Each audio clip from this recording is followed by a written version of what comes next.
ডাকসুকে আমরা দেখলাম জামাতের একজন নেতা তিনি মাদকের আড্ডা এবং কোটানকোট খুবই বাজে শব্দ বেশ্যাখানা বলেছেন এবং সেটার জন্য অনেকেই প্রতিবাদ জানিয়েছেন, কিন্তু ডাকসুর যারা নেতা তাদের দিক থেকে কোনো প্রতিবাদ আমরা এখনো পর্যন্ত দেখলাম না। এটা আপনি কিভাবে দেখেন?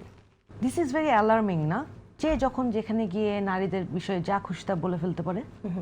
মানে আগে নারীরা ঘরের ভিতর ঘরের বাইরে সহিংসতার শিকার হইতো, কিন্তু তখন তো ডিজিটাল মিডিয়া ছিল না, ডিজিটাল মিডিয়ার যুগও ছিল না। এখন তো যেখানে যা হয় সবাই জেনে যায়, শুনে ফেলে না, এবং সেটার ভিত্তিতে মানুষকে আবার জাজও করে, না করার সুযোগও নাই।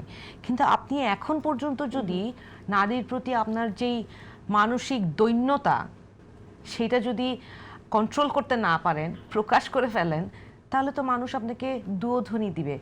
এবং ডাকসু বা ঢাকা বিশ্ববিদ্যালয়ের নারীদের ব্যাপারে যেই বক্তব্য যিনি দিয়েছেন, উনি একটা দলকে প্রতিনিধিত্ব করেন। আমি অত্যন্ত দুঃখের সাথে আমি ওই দলের কাছ থেকেও একটা বিবৃতি চাই, যেন ওনারা ওনাদের সাংগঠনিকভাবে কি ব্যবস্থা নিয়েছেন সেটা আমরা জানতে পারি।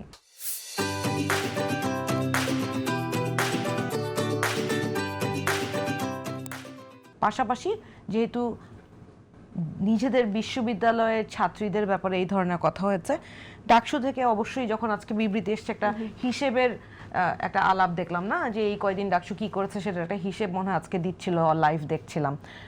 সুযোগ হয়নি সবটা কথা শোনার, কিন্তু আমি আশা রাখি ওরা এই বিষয়টা অ্যাড্রেস করে অবশ্যই একটা ব্যবস্থা নেওয়ার চিন্তা করবে। কারণ আমি তো দেখছি যে বাচ্চারা ওখানে খেলতে গেলেও ডাকসু অতি উৎসাহী হয়ে ডাকসুর যারা কর্তা ব্যক্তিরা আছেন তারা কান ধরে উঠানো বসানোর মতো দায়িত্ব পালন করে থাকে।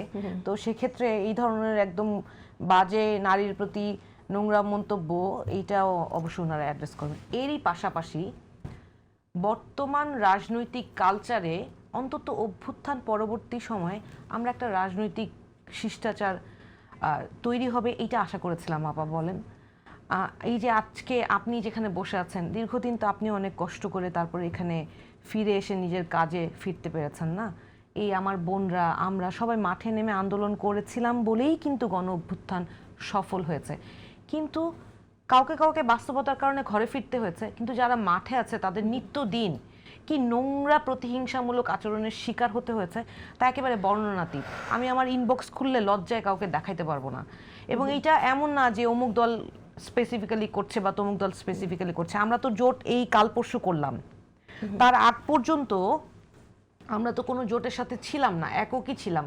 কেউ ছাড় দেয়নি জানেন, কোনো দলের ভাইরা ছাড় দেয়নি। কিন্তু একটা বার চিন্তা করে না যে আমাদেরও মা বোন আছে, এদের জন্য সেফ স্পেস ক্রিয়েট করা, এদের রাজনৈতিক পরিবেশ সুষ্ঠুভাবে তৈরি করা আমাদেরই দায়িত্ব। আবার দেখলাম যে রিসেন্টলি যে জামাতে ইসলামের নারীরা বিভিন্ন জায়গায় প্রচারণা করতে যাচ্ছে, সেইখানেও তাদেরকে হেনস্থা করার জন্য কোনো নেতারা বেশ উস্কানিমূলক বক্তব্য দিচ্ছে। আমার কথা হচ্ছে, আমি তো একজন আইনজীবী, আমি বুঝি যে কেউ যদি আইন পরিপন্থী কোনো কাজ করে, ধরেন নির্বাচনী আইন লঙ্ঘন করেছে, সেটার জন্য নির্দিষ্ট ব্যবস্থা আছে, আপনি নির্বাচন কমিশনকে জানান। ধরেন আপনার যদি প্রাইভেসি ব্রিচ হয় বা আপনার যদি কোনো বিশৃঙ্খলারও সন্দেহ হয়, আপনি থানায় ফোন করেন, আপনি ওদেরকে জানান। কিন্তু আপনি যদি সহিংস আচরণ করেন, এবং আজকে দেখলাম মুখের কাপড় টেনে খোলার চেষ্টা করছে, আমি অত্যন্ত অবাক হলাম। আমার বোন ছাত্রদল করেন এবং উনি কিন্তু হিজাব নিকাব করেন। কদিন আগে বিএনপির একজন নেতা নিকাব নিয়ে খুব নোংরা একটা মন্তব্য করেছে। আমার নিজের মা, আজ পর্যন্ত উনি শিক্ষকতা পেশায় আছেন, উনি একটা মেডিকেল কলেজের ডিপার্টমেন্টাল হেড অ্যান্ড প্রফেসর, উনি কিন্তু নিকাব করেন। এটা মানে ধরেন আগের কালে মা বোনরা সবাই কিন্তু হিজাব নিকাবই করতো, গ্রামেও করতো। এইটা আবার ব্যক্তিগত স্বাধীনতা। আমি মনে করি যে একটা মেয়ে তার পোশাকের স্বাধীনতা থাকা উচিত, কারণ তার ভাইরা এই সমাজে সেই নিরাপত্তাটা নিশ্চিত করবে যে সে যেই পোশাকই পরুক না কেন তাকে সম্মানের চোখে দেখা হবে। কিন্তু যখন সেই সম্মানটাই নারীদের করা হয় না, তখন এটা আসলে কোনো দলকে ট্যাগ করার আমার মনে হয় সুযোগ নেই। এটা নির্বিশেষে রাজনৈতিক সহিংসতার সফট টার্গেট হচ্ছে নারীরা।